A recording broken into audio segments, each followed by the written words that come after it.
Hey everybody, I hope the school year is off to a great start for you. This is Family Time 183. We're shifting our focus a little bit. The last 2 weeks we've been talking about self-awareness. Now we're moving to our self-management SEL competency. A good place to start, when we're talking about self-management, is talking about goals. Specifically, we're going to talk about SMART goals. To some of the teachers listening right now, that can be like an education word. We have to write SMART goals sometimes, but it's really a great way to start thinking about how we want to frame our goals. We make a lot of mistakes when we set up goals. SMART is an acronym, and it means specific, measurable, achievable, relevant, and time-bound. I'm going to walk through this as an example. Let's talk about getting in shape, getting healthier. That's often a goal. More people in my age range than maybe some of you students, but everybody sort of understands the concept. It's a very common goal that people present. So I want to get in shape. I want to get healthier. At the beginning of the year, the New Year's resolutions, that's always a very common goal for people. And January is typically when gym memberships peak. It's the beginning of the year. People want a fresh start. And then by February, the gym is typically back to being filled with the regulars, the people who are already consistently going to the gym. We fail at our goals. We fail at things like New Year's resolutions a lot of times because we don't create goals in a way that is specific, measurable, achievable, relevant, and time-bound. Here's what I mean. If we say, I want to get in shape, that is so vague. That's not specific at all. So already we're set up for failure. Because what does in shape mean? For a lot of people my age, that means losing weight, or more specifically, losing body fat. Well, okay, but then we need to be very specific about what we're trying to accomplish. Getting in shape can also mean increasing your VO2 max, increasing strength and hypertrophy. There's a lot of different components to getting in shape. Could mean flexibility. There are many, many different components of fitness, and there are only certain aspects that are trainable. Other aspects are the result of actions that we take. So we have to be very specific. We also make a mistake in setting up goals that aren't really measurable. Again, if I say I want to get in shape, I need to at some point break that down into something measurable so I can see if I'm making progress or not.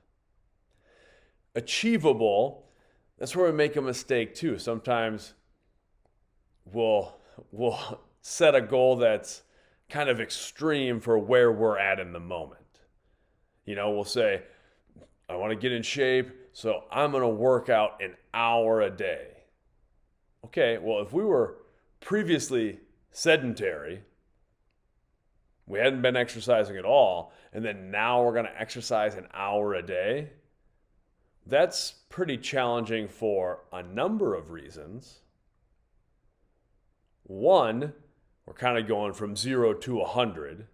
So I work out the first day and I feel great, but now I'm really, really sore the next day, and that makes it very difficult for me to go into the gym the next day. Then I maybe take 2 days, 3 days off, and then I go back in the gym, and then I go really hard again, and then I get sore again. It becomes this cycle where I step forward, step backwards, step forward, step backwards, instead of setting something up where I can make continuous, slow, steady progress. And that's the idea of setting up a goal that's achievable. It's not very sexy, but it's effective. Most of our goals are achieved through small, mundane things repeated over and over again. Relevant. Relevant is the next piece. Again, we can have an overarching desire to be in better shape, to be more physically fit, but then we have to eventually break that down to smaller pieces that to smaller goals that we can achieve that bring us closer to whatever picture we've created for fitness, for being in shape. Sometimes we have an overall idea, and then we do little things that actually aren't bringing us any closer to what we want. It's sort of wasted energy. And I see that all the time if people want to exercise and they're not really exercising in a way that is going to bring them closer to what they really want. If they want to look a certain way physically, for instance, that's an appealing part of getting in physical shape, but then maybe they're doing some exercises that aren't going to get them the physical changes that they want. So you have to pick things that are relevant or actually feeding into what you want. And then time bound. If we don't put a timeline on things, it's very easy to push things off and push things off and push things off. So a better way to approach this, if we're talking SMART goals, let's keep using the example of getting in better shape, becoming more physically fit. And we'll put it somebody, more in my age range who wants to lose weight. Okay, lose weight, specifically lose body fat, but lose weight. Okay, so we have to set a goal that's specific. All right, well, let's say we want to lose 30 pounds. Okay, that's specific. Let's say we want to lose it over a certain amount of time, then we get into some other factors. Okay, is that goal specific and measurable? Lose 30 pounds? Yeah, it is specific. Is it measurable? Yes or no? We can say we did lose 30 pounds or we didn't lose 30 pounds. Okay, is it achievable? That depends a lot on the timeline, kind of at the end, time bound. Is it achievable to say, I want to lose 30 pounds this month? That depends on a lot of things. Depends on your current body weight. Depends on your current ability to perform exercise. It depends on how healthy a weight loss you want this to be. I mean, there's ways to achieve that, but it's typically not a real healthy thing to do. So that's not probably a smart idea for most of us. So is 30 pounds achievable over a larger time span? Sure. What if we say like a year? Okay, a year would be a very practical time frame for most people in my age bracket to lose 30 pounds. Is that relevant? Is it relevant to if I feel losing weight is going to help my fitness goals, going to help me feel better, then yes, absolutely that is relevant to my overarching desire to be in better shape. And then that year timeline makes it time bound. So we kind of hit all of our little things there. Once you have one larger SMART goal, then you can break it down into even smaller goals, which is what I highly recommend. And I'm a big proponent of asking yourself yes or no questions. Now, I have the goal, then set up habits using the same structure, the same SMART structure, and then make it so you can check a box, yes or no. So let's say we have that goal of losing 30 pounds in 1 year. That's,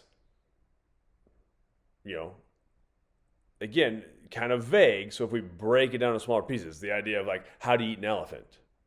We eat an elephant one bite at a time. So 30 pounds in 1 year, that breaks down to, I'm going to lose about 10 pounds every 4 months. 4 months is a third of a year, so 10 pounds every 4 months. If I average that, I'll be doing great. That seems very achievable. I can break that down even farther and say, okay, if I average losing 1 pound every 10 days, that means in 300 days, which is a good bit shorter than a year, I'll have reached my 30-pound goal. So, okay, that gives me a couple things to look at. Is I can go, all right, I'm going to use the scale as my measuring device. If I'm averaging, and it doesn't mean every single 10 days I'm 1 pound lighter. There's going to be times where, oh, geez, I've been doing some things, I've lost 3 pounds in this 10 days. Great. Well, and then the next 10 days, maybe I didn't lose any weight, but that's fine as long as I'm averaging every 10 days. And then when I get to a 4-month checkpoint, I'm about 10 pounds lighter. Then it's very, very achievable. At the end of the year, I've lost 30 pounds and I've done it in a very, very healthy way. And I can do yes or no questions. Did I average 1 pound loss in these 10 days? Great. Then we can do the same thing with the behaviors, because really weight loss is an outcome, with the behaviors I want to set up.